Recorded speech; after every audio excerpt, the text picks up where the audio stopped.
Hello friends, Bengal job study সংবাদ চ্যানেলে আপনাদের সকলকে জানাই স্বাগতম। আজ এক্ষুনি মাত্র বা খবর অনুসারে রাজ্য কেন্দ্র সরকারের তরফ থেকে উঠে এলো আজকের বাছাই করা একের পর এক গুরুত্বপূর্ণ সংবাদ। শুরুতে হেডলাইন, তারপরে বিস্তারিত খবর। আর খবর শুরুর আগে জানিয়ে দিই, যারা এখনও আমাদের ওয়েবসাইট ভিজিট করেননি অবশ্যই গুগলে গিয়ে অথবা ডেসক্রিপশনে লিঙ্ক রয়েছে bengalJobStudy.in ভিজিট করুন। প্রতিনিয়ত লেটেস্ট তরতাজা খবরগুলো জানতে পারবেন, যেখানে কীভাবে আয়ুষ্মান প্রকল্পে আবেদন করবেন, কীভাবে অন্নপূর্ণা ভাণ্ডারে নতুন করে আবেদন করবেন, কীভাবে স্ট্যাটাস চেক করবেন, সমস্ত লিঙ্ক আমাদের ওয়েবসাইটে বিস্তারিত জানতে পারবেন। আর যারা পাকা বাড়ির টাকার জন্য আগ্রহী তাদের জন্য থাকবে একটা স্পেশাল নিউজ। আজকে প্রকাশিত হয়েছে আমাদের ওয়েবসাইট ভিজিট করে। যারা পাকা বাড়ির টাকা সম্পর্কিত লেটেস্ট আপডেট জানতে চান এক্ষুনি দেখে নিন। মাসে যারা 10,000 টাকার বেশি ইনকাম করেন সেই সমস্ত মহিলারা কি এবার অন্নপূর্ণা ভাণ্ডার পাওয়ার যোগ্য? স্পষ্ট ঘোষণা শুভেন্দু অধিকারী। ভাবা যায় কি কাণ্ড! আসছে তা নিয়েই বিস্তারিত আপডেট আজকের ভিডিওতে, যা প্রত্যেক বাঙালিকে জানতেই হবে।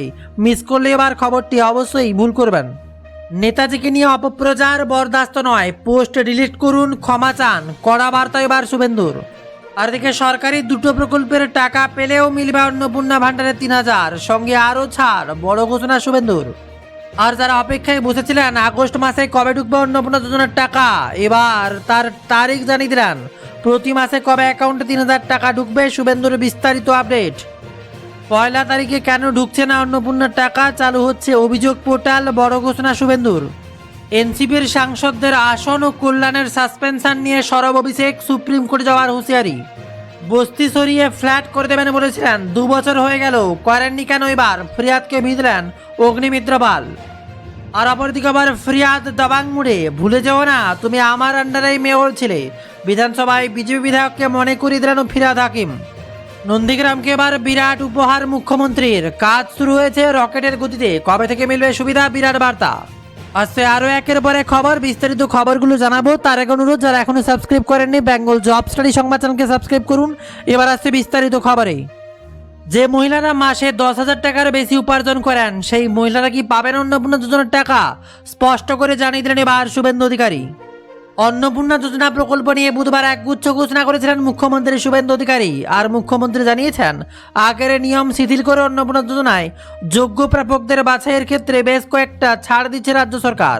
আবার কোন মহিলা অন্নপূর্ণা যোজনার বিবেচিত হবেন না নির্দিষ্টভাবে, তাও এবার জানিয়ে দিলেন মুখ্যমন্ত্রী শুভেন্দু অধিকারী। এদিন জানিয়ে দেন যে মহিলারা নিজে মাসে 10,000 টাকার বেশি উপার্জন করেন তাদের আবেদন করলেও অন্নপূর্ণা যোজনার 3,000 টাকা পাবেন না। স্পষ্ট বার্তা, 10,000 টাকার বেশি উপার্জন করলেই তারা মাসে অন্নপূর্ণা যোজনার 3,000 টাকা কোনোভাবেই পাবেন না। আর এর সাথে অন্নপূর্ণা যোজনায় আগের নিয়ম শিথিল করে অন্নপূর্ণা যোজনায় উপভোক্তা বাছাইয়ের বেশ কয়েকটি ক্ষেত্রে ছাড় দেওয়ার সিদ্ধান্ত নিয়েছে রাজ্য সরকার। আর এর সাথে শুভেন্দু অধিকারী আরও জানিয়েছেন, যারা বর্তমানে দিব্যাঙ্গ ভাতা পান তারাও অন্নপূর্ণা যোজনার টাকা পাবেন। এছাড়া পিএম কিষাণ সম্মান নিধির টাকা পেলেও অন্নপূর্ণা যোজনার টাকা পাবেন। এমনকি গ্রামীণ এলাকায় যাদের 3টি ঘর বিশিষ্ট বাড়ি আছে তাদেরকেও অন্নপূর্ণা যোজনায় ছাড় দেওয়া হয়েছে বলে জানিয়েছেন মুখ্যমন্ত্রী। জেলার পৌর এলাকাগুলিতে 50 ডেসিমিলের বেশি জমি রয়েছে যাদের, সেই পরিবারের মহিলারা অন্নপূর্ণা যোজনায় বিবেচিত হবেন বলেও জানিয়েছেন মুখ্যমন্ত্রী। শুভেন্দু অধিকারী স্পষ্ট জানিয়েছিলেন, আগস্ট মাসে 17 তারিখ থেকে টাকা পাঠানো শুরু হবে। যাদের ভেরিফিকেশন শেষ হয়ে যাচ্ছে তাদের প্রতি মাসে দ্বিতীয় সপ্তাহ থেকে টাকা ঢুকবে। যারা বলেছিলেন 1 তারিখ থেকে দেবে কিনা টাকা ঢুকছে না, তারা আমাদের পরাজয় দেখতে চেয়েছিলেন। আমাদের ভোট দেননি, কিন্তু আমাদের টাকা 9-6 করতে দেব না। আর এর সাথে শুভেন্দু অধিকারী বার্তা দিলেন, এবার অন্নপূর্ণা যোজনার টাকা আগস্ট মাসেই কবে ঢুকবে এবং প্রতি মাসে বাকি মাসগুলোই কবে থেকে ঢুকবে, বিস্তারিত ঘোষণা এবার শুভেন্দু অধিকারীর। আগস্ট মাসে অন্নপূর্ণা যোজনার টাকা কবে ঢুকবে তা নিয়ে জানিয়ে দিই। আগামী 17 আগস্ট থেকে অন্নপূর্ণা যোজনার তৃতীয় কিস্তির টাকা উপভোক্তাদের অ্যাকাউন্টে ঢুকতে শুরু হবে। এদিন নবান্ন থেকে এমনটাই ঘোষণা করলেন মুখ্যমন্ত্রী শুভেন্দু অধিকারী। মুখ্যমন্ত্রী জানিয়েছেন, অন্নপূর্ণা যোজনার আবেদনকারী অনেকেই অভিযোগ জানিয়েছিলেন তারা যোগ্য হওয়া সত্ত্বেও তারা টাকা পাননি, আবার অনেক অযোগ্যরাও টাকা পাচ্ছেন বলে অভিযোগ উঠেছিল। ফলে বিডিওদের সাহায্য নিয়ে বাড়ি বাড়ি গিয়ে ভেরিফিকেশনের কাজ শুরু হয়েছিল। সেই কাজ আগামীকাল পর্যন্ত চলবে। তারপর আগামী 17 আগস্ট থেকে তৃতীয় পর্যায়ে টাকা যোগ্য উপভোক্তাদের অ্যাকাউন্টে পাঠাতে শুরু করবে রাজ্য সরকার। মুখ্যমন্ত্রী জানিয়ে দিয়েছেন, যারা যোগ্য উপভোক্তা হিসেবে চিহ্নিত হচ্ছেন প্রতি মাসে 10 থেকে 15 তারিখের মধ্যেই তাদের অ্যাকাউন্টে টাকা ঢুকে যাবে। মুখ্যমন্ত্রী বলেন, জুন মাসে প্রকল্প শুরু হয়, পরে নির্দিষ্ট তথ্য এবং ফর্মের ব্যবস্থা করা হয়। সরকারি অর্থ সঠিক জায়গায় ব্যয় করা উচিত। সেই টাকা নয়ছয় করার অধিকার কোনো মুখ্যমন্ত্রী, মন্ত্রী বা অধিকারিকের নেই। বিগত সরকারের অনিয়মের ভাবে প্রায় 9 মাস 500 টাকা করে দিয়েছে। প্রতি মাসেই সংখ্যা এদিক ওদিক হতো। শেষ পর্যন্ত ভোটের আগেই তড়িঘড়ি 1500 টাকা করে ট্রান্সফার করা হয়। জুলাই মাসেও অন্নপূর্ণা যোজনা নিয়ে অনেক অভিযোগ আছে, অনেক দাবি করেন যারা যোগ্য কিন্তু টাকা পাননি। আর এরপরে ভিডিওদের সাহায্য নিয়ে বাড়ি বাড়ি গিয়ে ভেরিফিকেশন করে 1,70,00,000-এর বেশি মূল্যের আবেদন করার জন্য যারা যোগ্য তাদের অ্যাকাউন্টে এবার টাকা পাঠানো হবে। আর এমনই সময় ওবিসি যাদের সার্টিফিকেট রয়েছে তাদের জন্য বিরাট বড় খবর। 2025 সালে ইস্যু করা সমস্ত ওবিসি সার্টিফিকেট বাতিল, জানালো বিচারপতি মন্থার ডিভিশন বেঞ্চ। বিরাট বার্তা এবার সামনে উঠে এলো। 2025 সালে রাজ্যে ইস্যু হওয়া ওবিসি এ, ওবিসি বি শ্রেণীর সমস্ত সার্টিফিকেট বাতিল করল কলকাতা হাইকোর্ট। বুধবার বিচারপতির রাজশেখর মান্থা ডিভিশন বেঞ্চ জানান, বর্তমানে ওবিসি এ, ওবিসি বি হিসেবে পৃথক কোনো শ্রেণী কার্যকর নেই। ফলে এই দুই শ্রেণীর আওতায় জারি হওয়া সার্টিফিকেটগুলো কোনো বৈধ থাকবে না। আদালতের নির্দেশ অনুযায়ী যাদের কাছে ওবিসি এ অথবা ওবিসি বি সার্টিফিকেট রয়েছে তাদের সাধারণ শ্রেণীর প্রার্থী হিসেবে বিবেচনা হবে। প্রসঙ্গত 2010 সালে রাজ্যের অন্যান্য অনগ্রসর শ্রেণী ওবিসিকে দুটি ভাগে ভাগ করা হয়েছিল, ওবিসি এ এবং ওবিসি বি। পরবর্তীতে ওবিসি তালিকায় অন্তর্ভুক্ত শ্রেণীবিন্যাস নিয়ে একাধিক আইনে জটিলতা তৈরি হয়। 2024 সালে কলকাতা হাইকোর্ট রাজ্যের ওবিসি তালিকায় নতুন করে অন্তর্ভুক্ত 66টি সম্প্রদায় অন্তর্ভুক্ত বাতিল করে। এরপর রাজ্য সরকারের তরফ থেকে ওবিসি এ এবং ওবিসি বি তালিকার পরিবর্তন করা হয়। সেই অনুযায়ী নতুন করে সার্টিফিকেট ইস্যু করা হয়েছিল। পরবর্তী সময়ে বিষয়টি সুপ্রিম কোর্ট পর্যন্ত গড়ায়। তবে এই মামলায় সুপ্রিম কোর্ট কোনো স্থগিতাদেশ না থাকায় সংশোধিত তালিকার ভিত্তিতে ওবিসি সার্টিফিকেট জারি করা হয়েছিল বলে জানা যায়। তবে এবার সমস্ত সার্টিফিকেট বাতিল, আবারও নতুন করে নতুন নিয়ম অনুযায়ী কাজ করতে হবে। কারণ 2025 সালে ওবিসি এ এবং ওবিসি বি শ্রেণীর ভিত্তিতে জারি হওয়া সার্টিফিকেটগুলোর বৈধতা নিয়ে প্রশ্ন উঠে বুধবার সেই সার্টিফিকেটগুলো বাতিলের নির্দেশ দেয় কলকাতা হাইকোর্ট। আর এমনই সময় সরব হচ্ছেন অভিষেক বন্দ্যোপাধ্যায়। এনসিপি সাংসদদের আসন ও কল্যাণদের সাসপেনশন নিয়ে সরব এবার অভিষেক ব্যানার্জি। সুপ্রিম কোর্টে যাওয়ার হুঁশিয়ারি। যেখানে এনসিপি সাংসদদের আসন বিন্যাস অথচ কল্যাণ বন্দ্যোপাধ্যায়কে সাসপেন্ড। এবার অযোগ্যদের আবেদন নিয়ে লোকসভায় স্পিকারের নিশানা করলেন অভিষেক বন্দ্যোপাধ্যায়। নির্দিষ্ট সময়ের মধ্যে সিদ্ধান্ত না হলে সুপ্রিম কোর্টে যাওয়ার হুঁশিয়ারি এবার অভিষেক ব্যানার্জির। অভিষেক বন্দ্যোপাধ্যায়ের অভিযোগ, তৃণমূলের সাংসদ আসন পরিবর্তন করে এমন কয়েকজন এনসিপিআই সাংসদদের পাশে বসানো হয়েছে যারা বিজেপি দিকে চলে গিয়েছে, অথচ তাদের এখনও পৃথক কোনো গোষ্ঠী হিসেবে সরকারি স্বীকৃতি দেওয়া হয়নি। তার দাবি, অধিবেশন শুরুর প্রায় 22 থেকে 23 জুলাই 3টি বিষয় স্পিকারের কাছে তোলেন।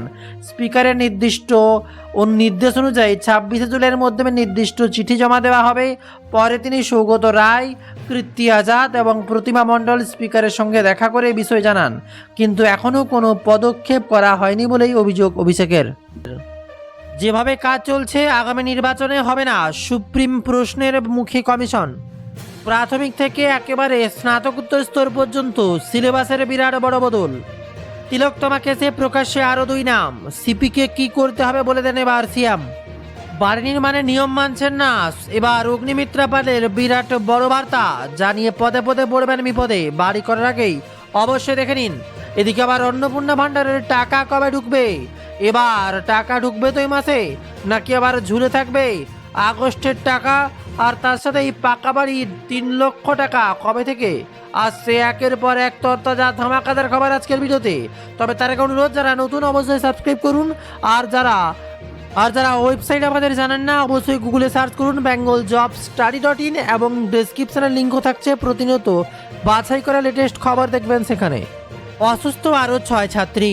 এবার বিরাট বড় খবর, উত্তর কলকাতায় দেশবন্ধু পার্কের পার্ক ইনস্টিটিউট অফ গার্লস স্কুলে আরও 6 পড়ুয়াকে হোস্টেল থেকে আরজিকর মেডিকেল কলেজ হাসপাতালে ভর্তি করানো হয়েছিল। সোমবার দুপুর থেকে রাত পর্যন্ত 24 জনকে ভর্তি করানো হয়েছিল হাসপাতালে, আর এখনও চিকিৎসাধীন। মঙ্গলবার আরও 6 জন ভর্তি হওয়ার সংখ্যাটা বেড়ে দাঁড়ালো 30। প্রত্যেকের উপসর্গ বমি ভাব, পেট ব্যথা ও জ্বর। কী খেয়ে তাদের এই অবস্থা তা এখনও জানা যায়নি।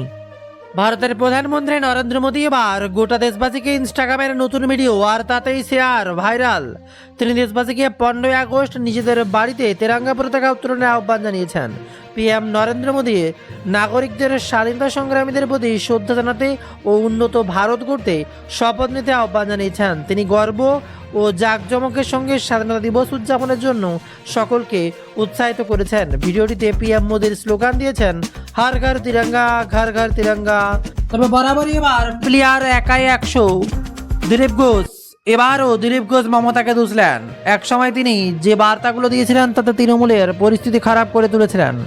আর এবার তৃণমূল জামানা শেষ হতেই একের পর এক নেতাদের গুপ্তধন প্রকাশ্যে আসছে। কম বেশি বেশিরভাগই কয়েকশো কোটি টাকার সম্পত্তি। বুধবারের জন্য মমতা বন্দ্যোপাধ্যায়কে দুষলেন রাজ্যের মন্ত্রী দিলীপ ঘোষ। বললেন, বাংলায় কিছু না করেও কোটি কোটি টাকার সম্পত্তি করা যায়, এটা মমতা বন্দ্যোপাধ্যায় শিখিয়েছেন। প্রশ্ন তুললেন অনুব্রত মণ্ডল তথা কেষ্টর সম্পত্তি নিয়েও। তবে অন্নপূর্ণা যোজনায় স্পষ্ট বার্তা থেকে গেল, কোনো মহিলা যদি নিজে 10,000 টাকার কম উপার্জন করে তবেই অন্নপূর্ণা ভাণ্ডারের টাকা পাবে। তবে তার পরিবারে কেউ 10,000-এর বেশি উপার্জন করলে তখন কোনো সমস্যা নয়। তবে ওই মহিলা যদি 10,000-এর উপরে উপার্জন করে তাহলে তার টাকা পাবে না। গ্রামীণ মহিলার ক্ষেত্রে 3টি বেশি ঘর থাকলে তাতে ছাড় দেওয়া হয়েছে। আর অপরদিকে রাজ্যের অস্থায়ী চুক্তিভিত্তিক কর্মীদের টাকা পাবেন বলে ঘোষণা সিএম শুভেন্দু অধিকারী। তবে কারা পাবেন না তার দিকে নজর রাখলে যারা মাসিক 10,000 টাকার বেশি আয় করেন তারা পাবেন না। বার্ষিক পারিবারিক আয় 12 লক্ষ টাকা বা আয়কর দিলে তারা এই সুবিধা থেকে বাদ যাবে। 25 বছরের কম এবং 60 বছরের বেশি মহিলারাই টাকা পাবেন না। কেন্দ্র বা রাজ্য সরকারের কোনো বিধিবদ্ধ সংস্থা বা সরকারি আন্ডারটেকিং, পঞ্চায়েত, পৌরসভা, সরকারি সাহায্যপ্রাপ্ত শিক্ষা প্রতিষ্ঠান, স্থায়ী চাকরি করা ব্যক্তি তাদের পরিবারের সেই সুবিধা আওতায় পড়বেন না, এমনই বার্তা দেওয়া হয়েছে। আর এমনই সময় আবার ভোট। পুজোর পরই কলকাতা পুরসভার ভোট। আর বিধানসভায় পাস হলো কলকাতা পুরসভার সংশোধনী বিল। এর মাধ্যমে কলকাতার ওয়ার্ড সংখ্যা বেড়ে 209 করে ছাড়পত্র মিলল। একই সঙ্গে ধ্বনি ভোটে পাস হলো হাওড়া পুরসভার সংশোধনী বিলও। আর এই সংশোধনী বিলের মাধ্যমে হাওড়া থেকে আলাদা করা হচ্ছে বালিকে, পাশাপাশি হাওড়ার ওয়ার্ডের সংখ্যাও বৃদ্ধি করা হচ্ছে। 3 পুরসভার একসঙ্গে পুজোর পরই 7 ডিসেম্বরের মধ্যে ভোট হতে পারে। বাংলায় সিএম শুভেন্দু অধিকারী আগেই তা ঘোষণা করে দিয়েছিলেন। এবার স্পষ্ট বার্তা আরও পাওয়া গেল। আর আবারও প্রোটেস্ট ককরোচ জনতা পার্টি সিজেপি। বিরাট বড় বার্তা। গ্রামের শিক্ষা নিয়ে এবার সিজেপি আন্দোলনে নামছে। নতুন সংসদ ভবন, পিএমের নতুন বাসভবন হতে পারলে গ্রামের নতুন সরকারি স্কুল হতে পারে না কেন? বিরাট বার্তা। নতুন সংসদ ভবন, পিএমের নতুন বাসভবন হতে পারলে গ্রামের নতুন সরকারি স্কুল হতে পারে না কেন? এই প্রশ্ন তুলছেন এবার ককরোচ জনতা পার্টির প্রধান অভিজিৎ দীপকে। গ্রামীণ ভারতের শিক্ষা পরিকাঠামো নিয়ে অবহেলার প্রতিবাদে দেশজুড়ে আন্দোলন নামার ইঙ্গিত দিয়েছেন তিনি। স্বাধীনতা দিবসের এই অভিযান শুরু হবে। গ্রামীণ স্কুলগুলোর মৌলিক পরিকাঠামো উন্নতির লক্ষ্য নাগরিক, অভিভাবক এবং গ্রাম প্রধানদের এগিয়ে আসার আবেদন জানিয়েছেন এবার সিজেপি। এছাড়া আরও একের পর এক গুরুত্বপূর্ণ খবর সমস্ত কিছু পাবেন আমাদের ওয়েবসাইট। ডেসক্রিপশনের লিঙ্ক রয়েছে bengaljobstudy.in। জাস্ট ক্লিক করে আমাদের ওয়েবসাইট থেকে লেটেস্ট খবরগুলো এক ঝটকায় দেখে নিন। আর অবশ্যই ভিডিওটি লাইক করে প্রচুর পরিমাণে শেয়ার করে সবাইকে লেটেস্ট খবরগুলো জানার সুযোগ করে দিন। শেষ পর্যন্ত দেখার জন্য অসংখ্য ধন্যবাদ।